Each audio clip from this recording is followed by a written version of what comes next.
There's something powerful about watching your kids slowly realize what they are capable of. In today's episode, I'm chatting with a friend of mine and a mama of three who has intentionally built a family that loves to adventure. She shares about how she took a lead climbing course so that she could confidently bring her kids climbing outside when she knew nothing about that, but she wanted to get into it, as well as how they got into backpacking when she had toddlers. So we cover a lot of ground because she also shares about what her summer looked like. They had a really epic summer from road tripping across Canada and other Alberta adventures, including canoe tripping on Maligne Lake in Jasper and hiking iconic trails like the Rockwall, Flow Lake, and Skyline. So Jessica shares how they're raising adventurous, resilient humans and how a little discomfort can actually build confident, capable kids. This conversation was deeply encouraging and genuinely fun for me, and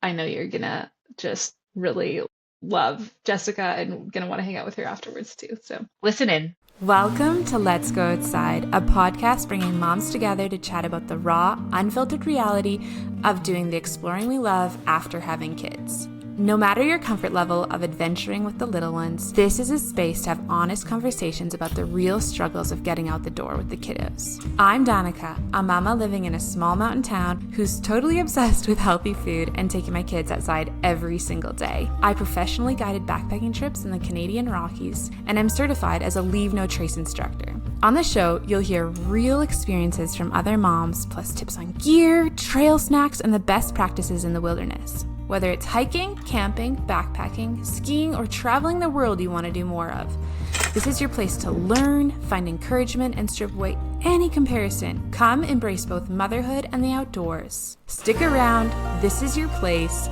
Welcome to the Outdoor Mom Club.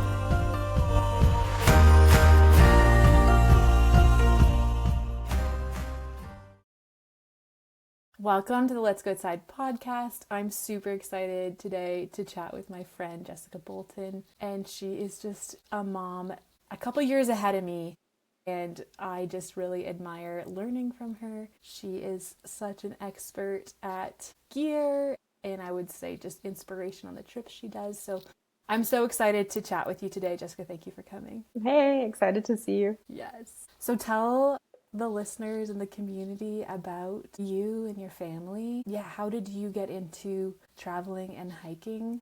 We're a family of 5 now. We have 3 kids and a part-time-ish dog who comes along on some adventures. Our kids are now 11, 9, and 7. So yeah, we're getting into the more preteens with our oldest, which has presented some new challenges as well. We live in the Rockies in Canada. And we love exploring with our kids on a daily basis, but also bigger adventures that have gotten bigger over the years and as they have grown up a little bit more. So good. And how did you get into doing these adventures? Did you grow up doing them with your family? Yeah, I grew up in Europe, so I guess nature looked a little bit different for me than it does for people who grew up here in Alberta. I grew up just outside like a small village in the rural area in Germany, and my parents did have a vineyard, so I did go outside a lot there, but not really wild as their population is really high.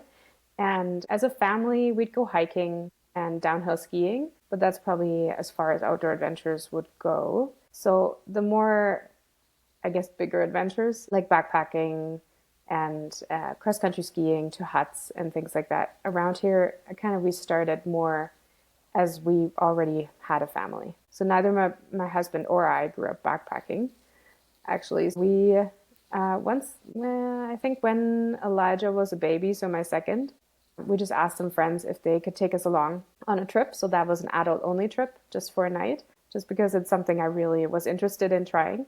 And thankfully, we had friends that were adventurous enough to say, sure, we'll take you along and we'll see how it goes. So we just did that. And then I fell in love with it and went on a little girls trip after that. And then definitely decided that it's something we needed to do as a family. Anthony, my husband, wasn't super keen on it in the very beginning, I'd say. He was a bit more hesitant, but he has fallen in love with it now too. So now the two of us are just looking at more adventures and getting more excited to do that. So then it wasn't really an option from that point that I fell in love with backpacking specifically. There wasn't really an option to not try to make it work as a family. So we started really little. We started with just an overnighter, just to test out gear and see how the kids would do. And from that, it kind of grew into 2 nights and then 3 nights and then 5 nights. And I think our longest trips that we've done are 6 days, 6 nights, or 7 days, something like that. I think that's our max for now.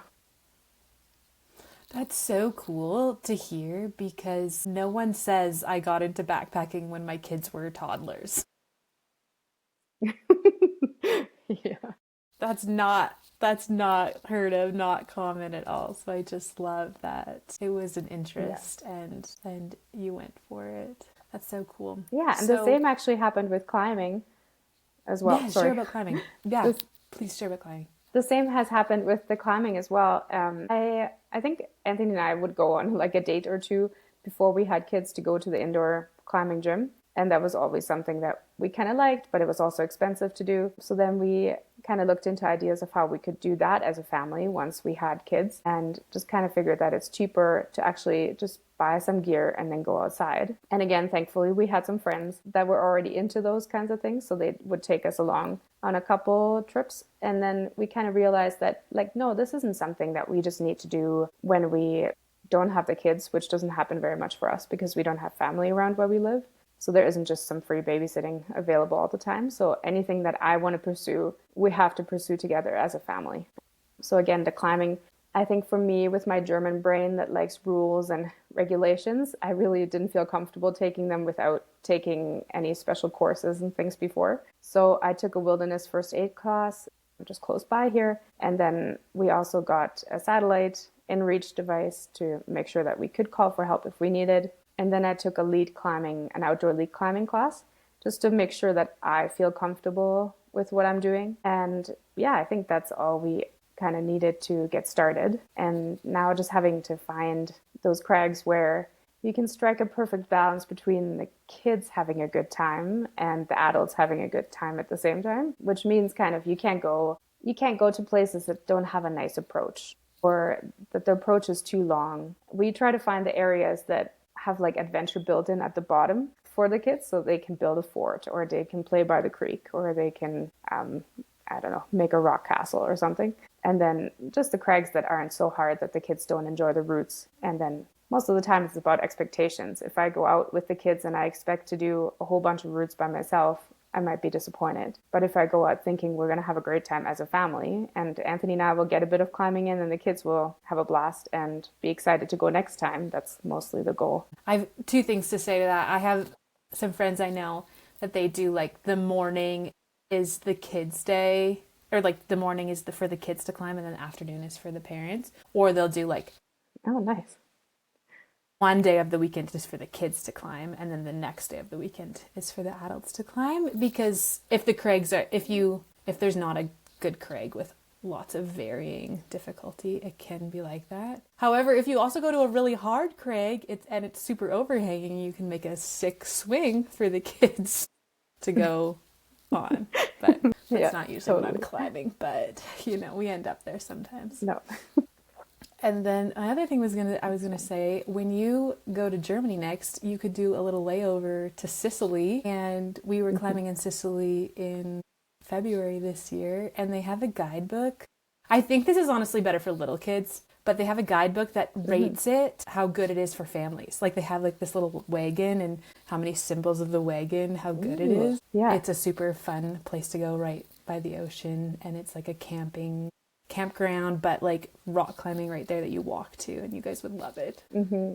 That sounds amazing. Yeah, Europe is definitely a destination that we have gone to lots as a family, traveling, because that's where my family's from. So not traveling as a family was never an option. Yeah, airplane trips when the kids are little aren't the most comfortable thing, but it definitely has been important to us. And so you just make it work, and you can be creative and try to find the things. Don't forget to pack an extra outfit for yourself and not just for your kids in case they throw up all over you and those kinds of things.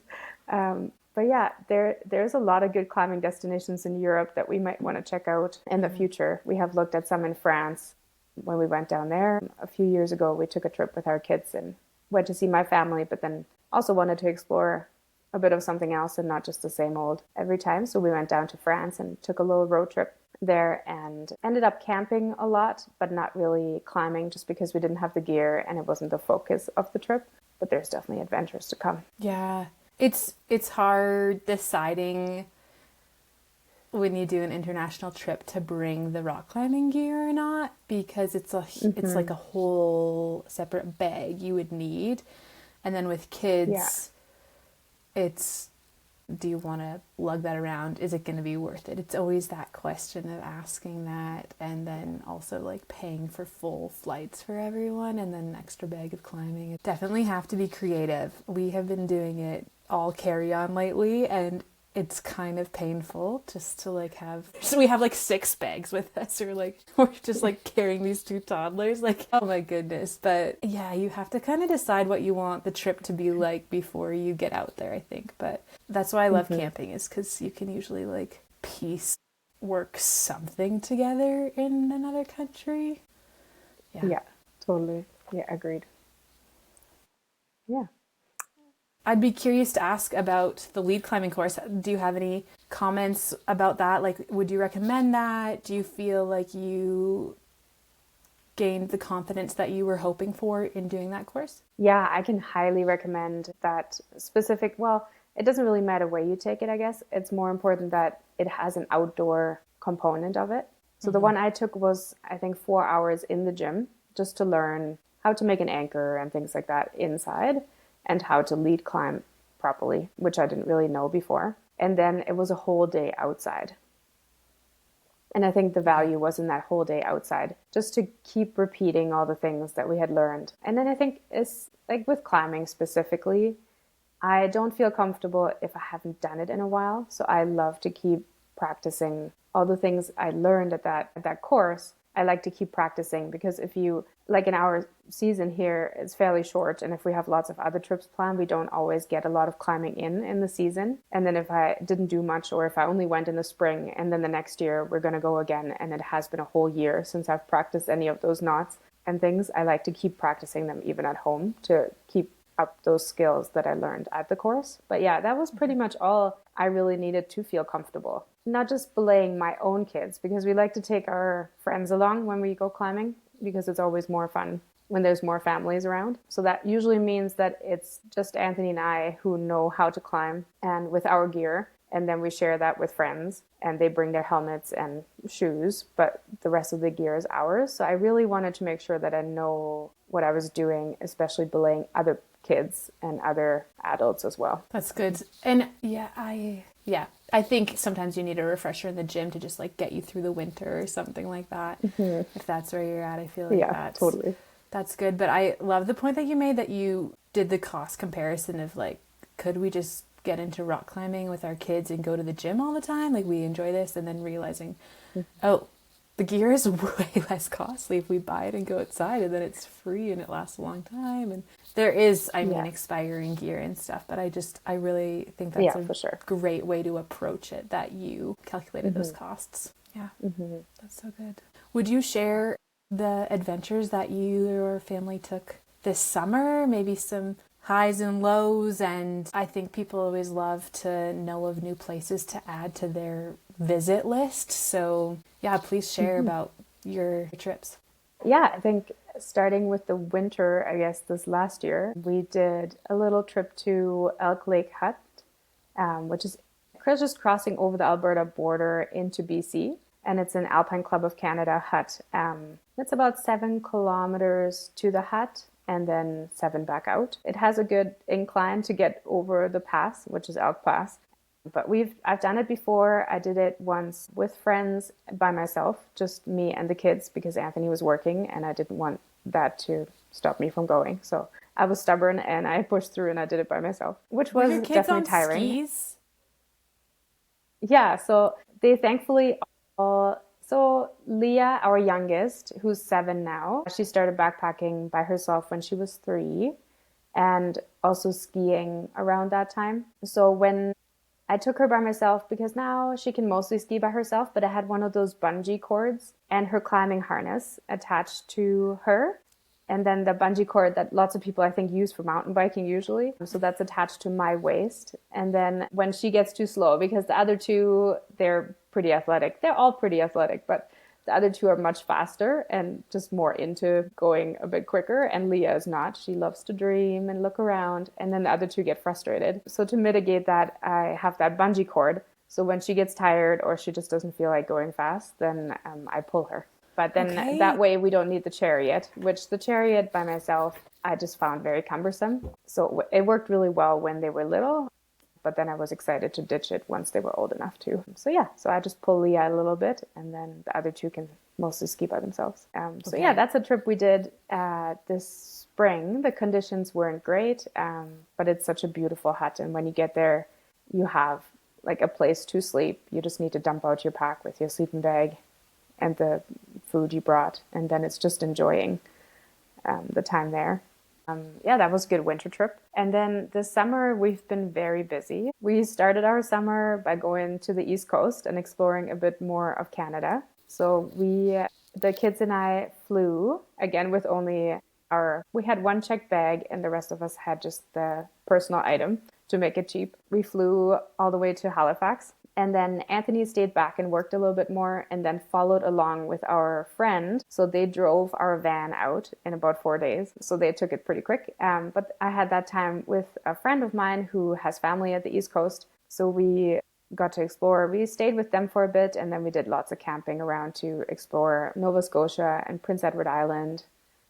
A lot more, and then we took 2 weeks to drive all the way back home to Calgary. Wow. Did you feel like that was too fast? They're definitely like as everywhere. This was my first time at the East Coast, so I would have loved to spend more time there because I loved, especially Nova Scotia. There's so much variety there. We didn't even have time for New Brunswick or even going further to Newfoundland and Labrador. So I would love to go back and see that someday, but we knew we didn't have that much time. So to make the return trip fit in and stopping along the way, we needed 2 weeks to do that. So the kids didn't have more than like 10 hours of driving. That was, I think, our longest driving day was 10 hours. And we knew, I think that was pretty much the max. So yeah, we knew we couldn't fit in more than that this trip, but in the future we can.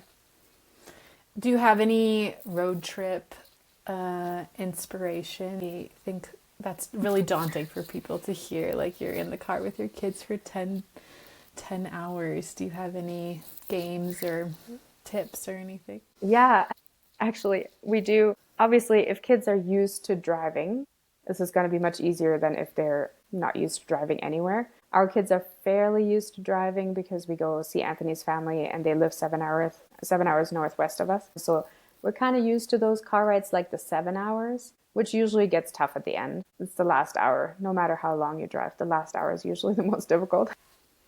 Mm-hmm. So we tried to, when they were little, we would try to drive part of the night. So I would drive in the evening and then they would fall asleep, hopefully eventually later than usually, but they would, and then we drive at night. But for this trip, I feel like they're older now, so they have more capacity to kind of entertain themselves in the car. So we take lots of, like, there's card games they can play. There is actually, what we discovered on this drive again is that I grew up with the battleship game that you just draw on a piece of paper. Since we didn't have like a fancy plastic game piece, we just used paper and you just fold that and then draw your board on there. And that actually entertained the older two for about 3 hours on that 10-hour day. Wow. Because they were just really into playing battleship with each other. I love it when you find something like that.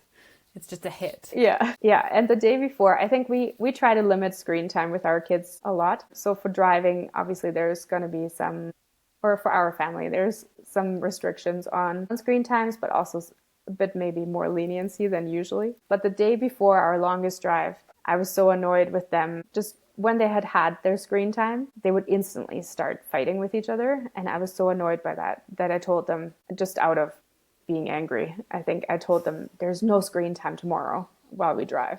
And then later realizing like, oh my gosh, that's going to be our longest day and we're not going to do any screens. But it turned out like the kids just embraced it. They instantly were like, okay, it's our like no screen challenge. So they were just excited to make it work without screens, which I hadn't expected, but just happened. And then they actually did amazing. So I was really proud of them. I feel like that's so good though, because I feel like you get into the mindset of waiting for your screen all day and then being disappointed that it's over. Yes. And so I could see it being like, all right, we gotta come up with something else, and and I think your kids are a good age for that, to be creative, and they know that that's the expectation, and that's good. How to draw books are always great as well, just for them to learn, and they actually sit and bracelets once they're old enough to make bracelets or little crafts. They're always happy with that too. That's good. And do you have any must-see places that we should add to our list when we travel across Canada, or any big highlights that you would mention? Yeah, we definitely, like, I think our highlight as a family was going river rafting on the Bay of Fundy, because the Bay of Fundy has the biggest tides in the world. And they actually have these river rafts that go down when the tidal bore, which is the first wave that comes in and gets pushed into the Bay of Fundy.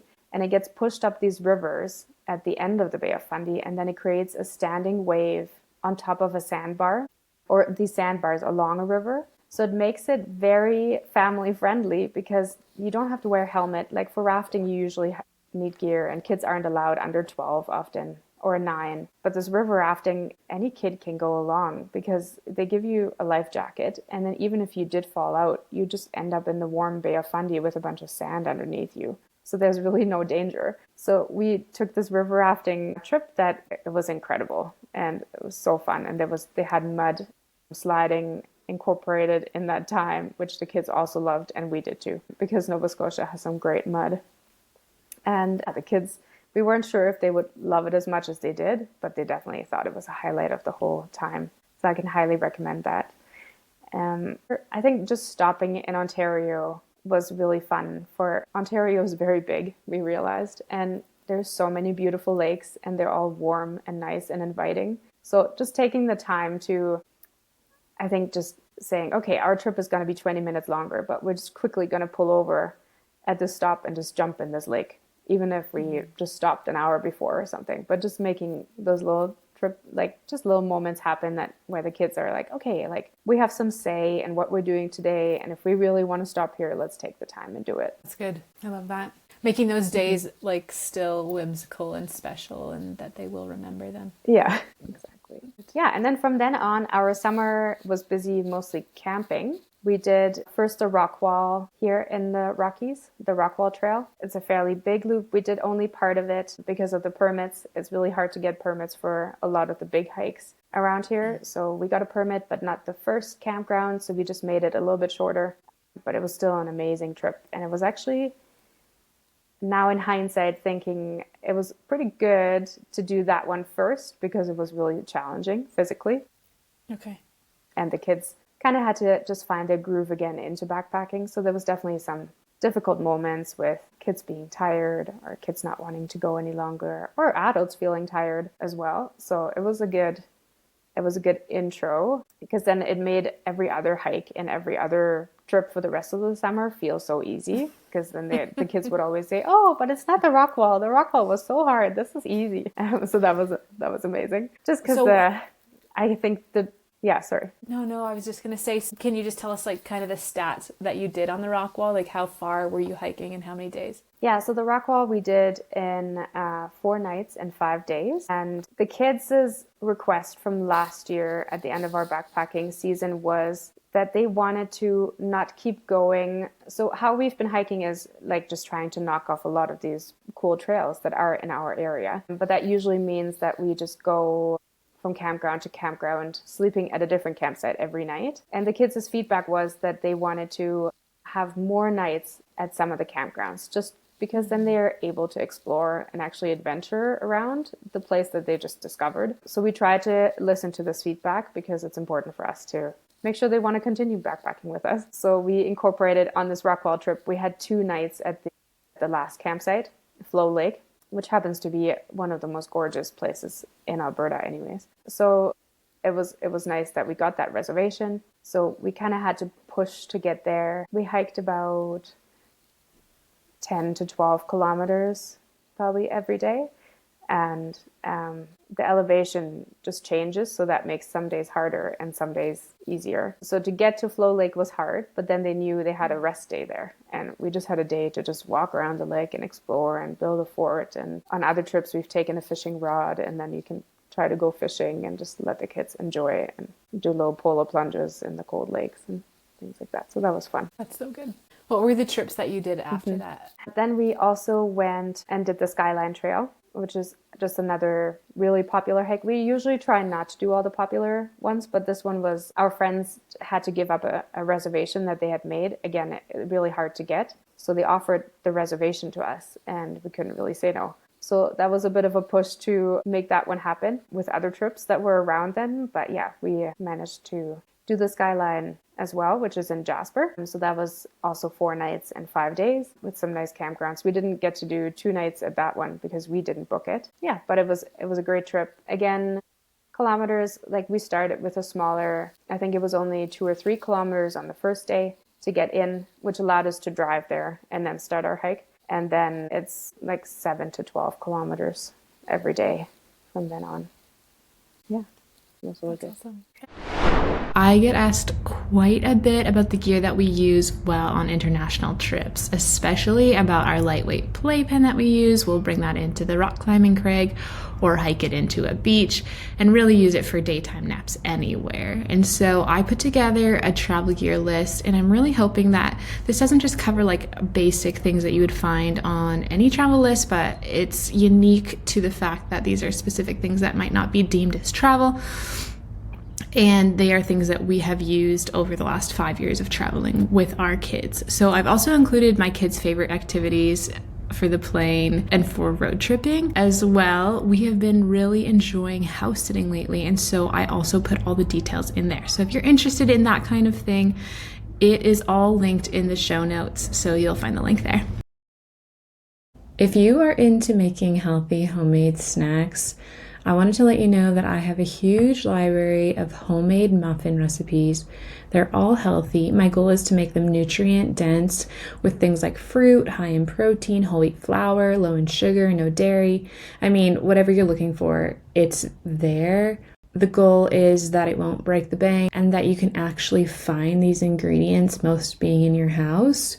So go to besidethemountain.com/muffins and you'll find all of my recipes. My favorites are the gingerbread pumpkin muffin, the whole wheat apple muffins with banana, and the blender orange muffins. You're gonna love them.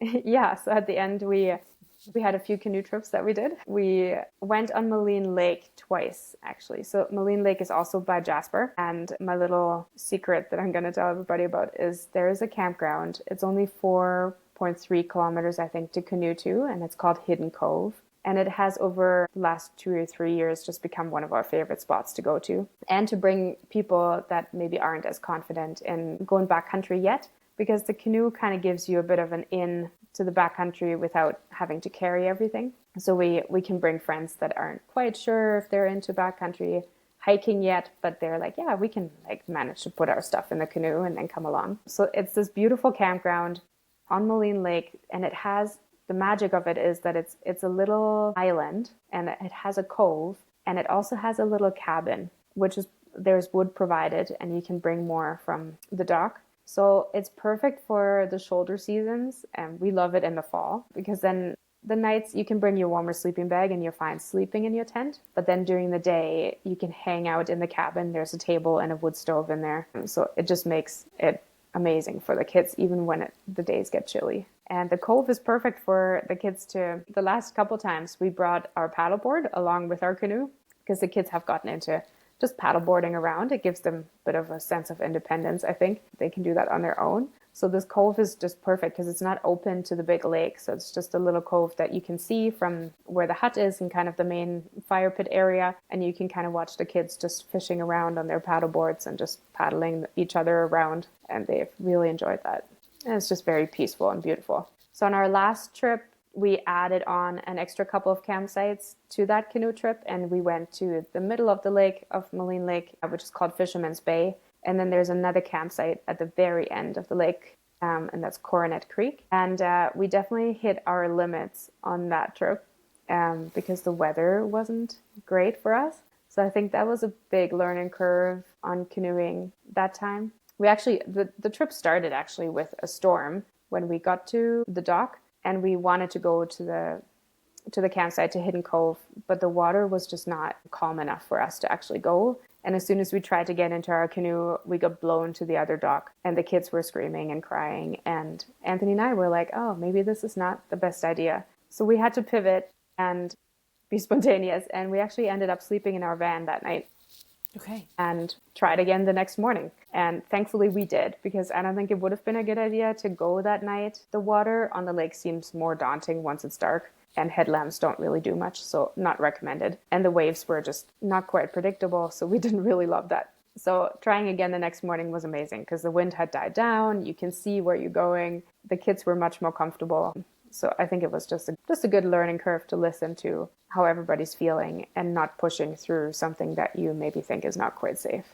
The lake can get quite interesting because as we then went along and we went to our second campsite and third campsite, we hit a bunch of times when we chose to cross the lake at the wrong time just because we didn't really know. And we thought we had to cross, which we probably should have looked at the map better beforehand.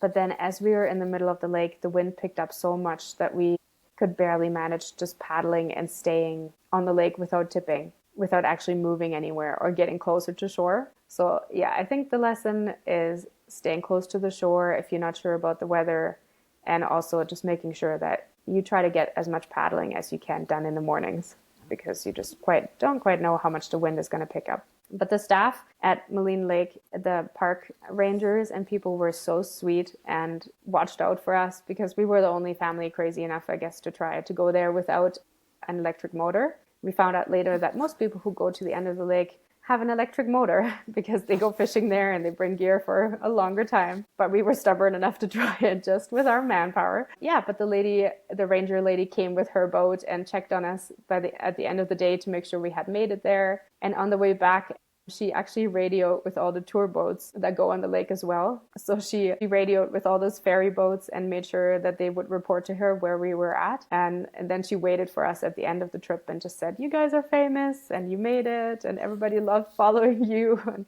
the tour boats would call out like, you're almost there, and like all these encouraging notes. So that was really fun, actually. That's amazing. Your kids will always remember that. Yes, they definitely will. So that is so many adventures that you guys got up to this summer. I feel like that is such an iconic summer, and so cool, driving across Canada, doing those popular hikes and canoeing. Do you have systems in place at home to make these trips happen back to back, or how do you have like a packing system or gear organization or anything like that makes it possible to do all of these trips? Yeah, I would say we have definitely learned over the years to get better at this. The first year, it felt much more chaotic, and especially I think the hardest is going between different kinds of camping. So if we do some front country, some back country, some canoe camping, because there's different gear kind of involved in each of them. So I actually find it easiest to pack for backcountry camping, just because we're very limited on the things that we can take, and that limits the things you have to put away again at the end of the trip as well. I do think it's helpful to, like, I know if I know I'm going to go again on a trip next week, I know that I don't have to put away into storage or further away the things that I will use again. So we try to keep that out. And after a trip or two, you've kind of learned like, okay, this is the kids' clothes that they will wear again on this next trip because those are our camping clothes. So as soon as they've gone through the wash, they just get put aside again to be packed for the next trip, which makes it easier, and you don't have to rethink, oh, okay, how many things? Like, okay, it's the same nights. This is what they needed last time. This is what we need to pack again this time. Yeah, so and I think not having too much gear, which is really difficult for my husband because he likes to have more things and he likes to bring all the fun things, but to really limit the things that you do have, make it easier to know what you want to grab for and what your favorites are every time you go. So if there's things that you didn't use that entire summer even though you've done a whole bunch of trips, you're likely not going to use it next year. So then it might as well not be in the pile, and then you don't have to question if you need it next time. And I think for food, we like to make our own food for all the trips, which obviously is easier for front country camping. But for the backcountry camping, especially backpacking, it has to be really light and it has to be tasty enough that all family members enjoy it. So that has been a development over the years. We, I think, usually do a mix of just the things that I make our own oatmeal.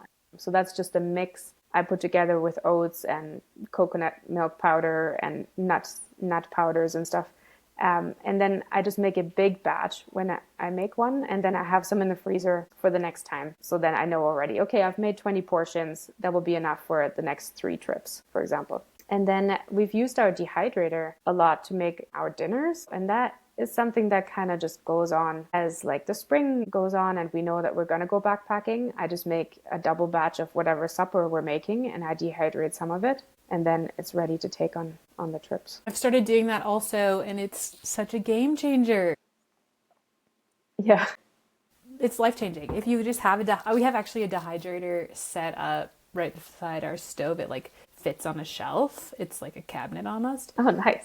And so it's always there. And so when I have leftovers or maybe too much fruit or something, it's accessible. And so I just dehydrate it and then label what it is and throw it on the shelf with the backpacking food. And it'll last till next summer to do our next trip. And it's such a good hack. Yeah, we've definitely like grown to love that and have found that it's by far the cheapest way to feed our family in the backcountry. Because if you buy freeze-dried food or if you buy the store-bought ones, we've never really done that, but we know lots of other families love just buying the store-bought ones. It's expensive. And you don't really know if your family is going to like it either. So if I have a meal and the kids all loved eating it and then I dehydrate it, it's going to taste even better in the backcountry because they're extra hungry. And I think there's so much information online, like you can just Google, does tomatoes dehydrate well? And tomatoes do. And usually broccoli does and all those things.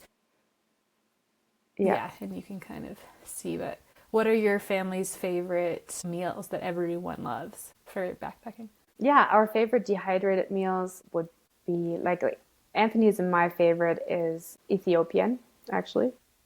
So we buy the injera, which is the flat bread that's made from, it's like a fermented kind of bubbly kind of pancake looking thing that we can buy in Calgary, but you can also attempt to make at home. So then I dehydrate those pieces and then it's just an Instant Pot recipe with a bunch of lentils and lots of good flavors and spices. So it's very comforting in the backcountry and it dehydrates very easily. You can make a meat version. It's misirwat and kiwat, or I don't know if I'm saying that right, but that's the recipes I've found, and they're so quick in the Instant Pot, and then just dehydrate it overnight, and it's good to go.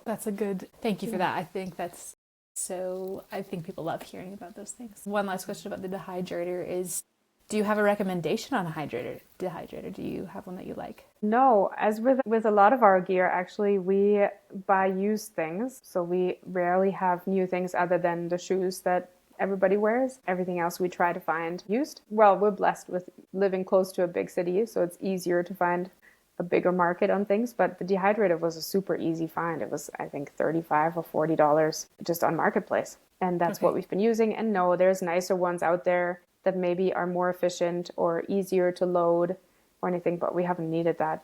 We don't use it all year round, and it's been easy enough to use and make it cheap. Okay.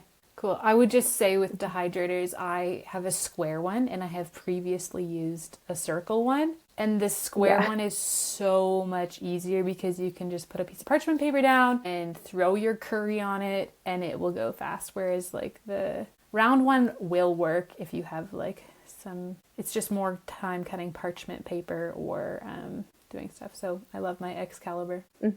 I could definitely recommend, if you're looking into them, buy one that is square. We have one that's round and it works fine, but it definitely takes longer to load than if it was just a nice square. Okay. Yeah. We're on the same page. So when you have a big trip idea that you really want to do and it's harder, or maybe the whole family is not super interested in it, how do you go about that? Like, if Leah is maybe not stoked on hiking 15 kilometers a day, how do you approach those kind of adventures? Yeah, it has actually not been our youngest who's unwilling to do things. I think as we're hitting, like for Rebecca, the more preteen kind of times, Okay. it's actually harder to get her motivated to come along. So she has often said, no, I don't want to go along. I would rather the Skyline trip, like the day we hiked out was her birthday. So kind of breaking that to her that she had to spend half her birthday hiking out of a hike and then not being around where her friends were was a bit of a hard sell. I think we make it work with her knowing that there is going to be special times, other times. So we made sure she did have a birthday party with her friends still, even though she didn't get to do it that day. And then she got to pick a treat that we all shared in Jasper after our hike. So just so she knew that, yes, it's okay. Otherwise, I think selling them on the trips has so far been easy because they are excited about exploring and they know that they get really good quality family time, which has something that I think we've prioritized and what we've been doing. And it's not something we get all the time, that the five of us are together and get to enjoy time outside together. So they know that that's a special time where they get extra time with mom and dad. We try to make it, our kids really, and I think all kids really enjoy having a date kind of with the parents. So just having one-to-one time, once you have more than one, I think is something they all crave. So just while we're hiking, having those moments where it's like, no, okay, Daddy and Elijah are hiking together up front now, and it's just their special time. Or Rebecca and I will get to go in the back, or Rebecca loves to go polo dipping. So just making sure that all those things that she is excited about and hiking, that there's lots of time for those things. For Leah, it's stopping by a creek when we take a break and having time for her to envision her fairy world at the creek where we're stopped. For Elijah, it might be taking along the hacky sack and then him and Anthony just playing hacky sack along. Just finding, I think, all the little things that your kids really do enjoy. We also keep a bunch of food and treats separate for those trips. So there's things that they don't usually get on a daily basis, but then when we're backpacking, those are all part of the deal. And then like dino eggs, for example, the dino oatmeal. It's usually not something we would usually have, but then they get to eat some of the oatmeal I made and then they get to add in some dino eggs. So that's usually a fun thing to add.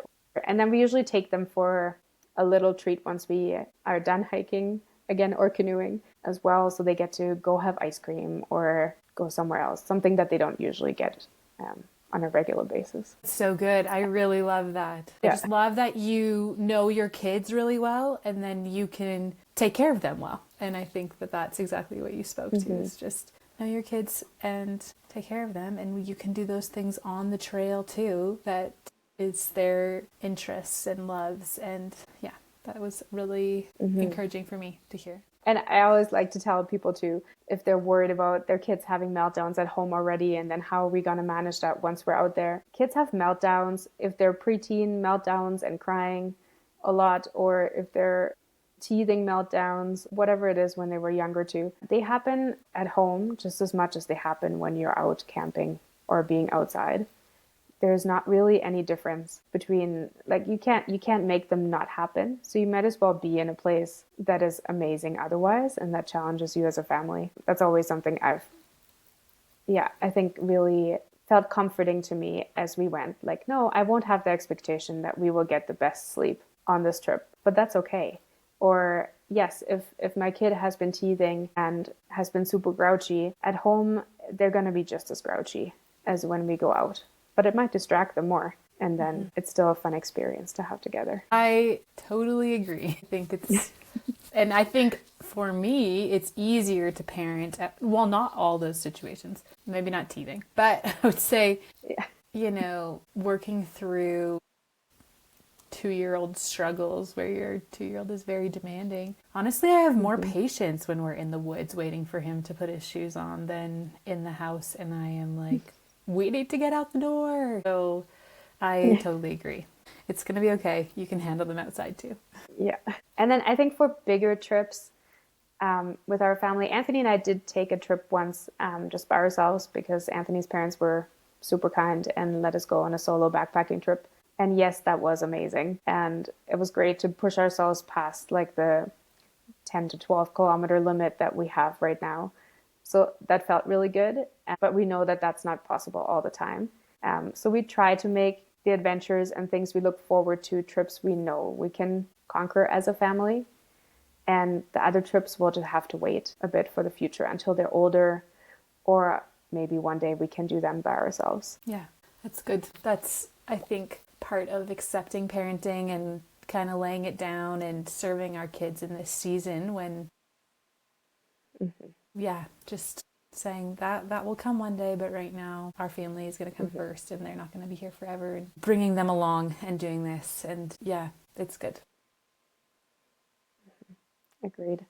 How do you and Anthony cultivate an environment so that your kids can try hard things and see that they're capable? Yeah, that is a really good question. I think one that Anthony and I have wrestled with over the years. And my husband's a psychiatric nurse, so he sees a lot of kids, and because he works with adolescents. So he works with kids in the mental health field and just kind of can tell what it looks like in the worst case scenarios when there hasn't been an environment created that allows for struggles and just focuses on comforts, as our lives today are not as hard as lives used to be for people. So I think creating a bit of discomfort from time to time for our kids and for us is really important. And just the idea that kids can take risks and be responsible for themselves and learning as they grow up. Obviously, that looks different when they're really little as to the ages our kids are now. And as they grow up, it will again change. So adapting with that. Yeah, so as I think slowly getting into those areas is the key. Like if your family has not done any front country camping and you want to go ahead and do a 5-day backcountry trip, likely it's going to be too hard and nobody's going to have fun. But if you haven't done that, just try a night or two and then see how the kids do without their screens, if they usually use a lot of screens, or how they do without having their friends that they usually have along.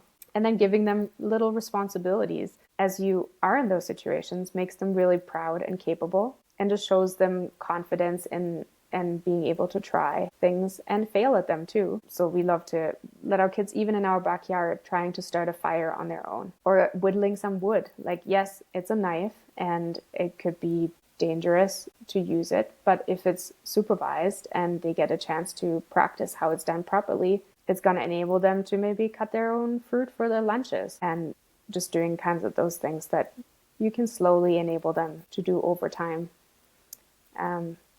Yeah, and then just making sure that they understand that when we go out, things look different. Like, yes, you're going to have a sleeping bag. It might be cold sometimes, but then you learn, then it gives an opportunity to teach them lessons like, yes, wet is cold. That's one of the lessons that our family has learned a lot. And our kids are finally starting to understand that if they choose to put their feet with their socks in the puddle and then it gets cold at night, your feet are still going to be cold the next morning because you will have wet shoes and we have no way to dry them. But then just helping them through that discomfort and saying like, okay, like your feet are going to warm up as you move around, just helps them understand more about their natural environment, helps them learn a lesson that they've experienced, and maybe next time they'll listen to us giving advice before they have to try it themselves. I love that. I feel like when I hang out with you, I see your kids having the opportunity to try hard things. And I think that you guys have that family attitude of, you're capable of this. And like, you can try it again. Or like, this is my expectation, or different things like that. And so I just, thanks for speaking to that, because I feel like you and Anthony are good at, seeing that they're humans and seeing that they're not kids and you're not going to do it all for them. And I think that's really a good way to raise kids. I think a lot of what we've learned in the last little bit has been that if I want to see certain qualities in my kids, I have to make sure I live them and I show them how that's done. That's just something that's been on my mind a lot lately. So if I want them to be patient when we're in the backcountry, when breakfast is not ready yet and maybe they're really hungry, or if we have to go get water before anything can start. If I don't show them before then that I'm patient, I can't really expect them to be that. So just to foster, or to admitting that you're wrong, or admitting that, oh no, I didn't know how to do this before. And it was really hard for me to learn this. So it has taken me a while to get to this point. Just, I think, being honest and authentic with the kids and all those things that we do struggle with. and then acknowledging that they may struggle in that moment, but that doesn't mean that they can't keep trying. That's so good. Thanks for sharing that. Mm-hmm. As we close out, I have questions that I ask everyone that come on the podcast. And the first one is, would you share a story of your favorite moment outside with your kids? Yeah, I was thinking about that. There's so many. But I think one of the most special moments we've had was when we hiked the Rockwall Trail on Vancouver Island. And it was also a pretty challenging trail for us. We had some days that had some struggles. Our longest day, it was supposed to be the longest day kilometer-wise, but we also got stung by hornets in the morning as we started. So that didn't really help the morale for the day. But everybody seemed fine.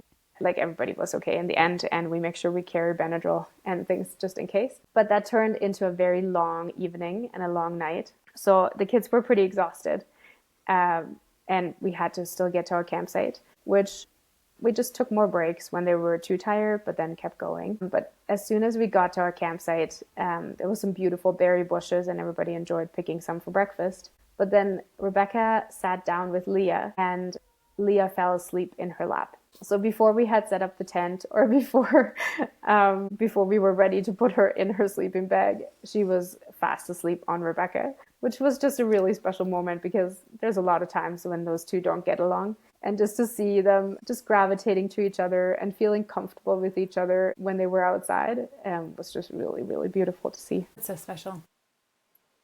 Mm-hmm. I love that. What is one unique tip you have for moms who want to explore more? I think there's a couple. One is, don't think about all the shiny gear that other people may portray on social media or other places you see that fancy gear is not necessary to start going outside and to be more active. Our family has, yes, over the years stocked up on some of our favorite things, but that doesn't have to happen the first year. You can start out with pretty much nothing other than some good hiking shoes. And then over time, like maybe you have your favorite carrier, but it doesn't have to be new. It can be off marketplace where it's much, much cheaper.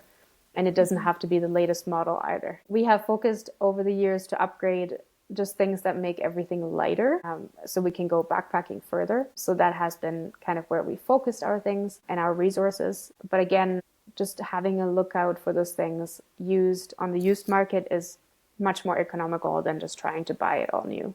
And I think the other advice I have for moms is, don't take no for an answer, is often what I try to tell myself.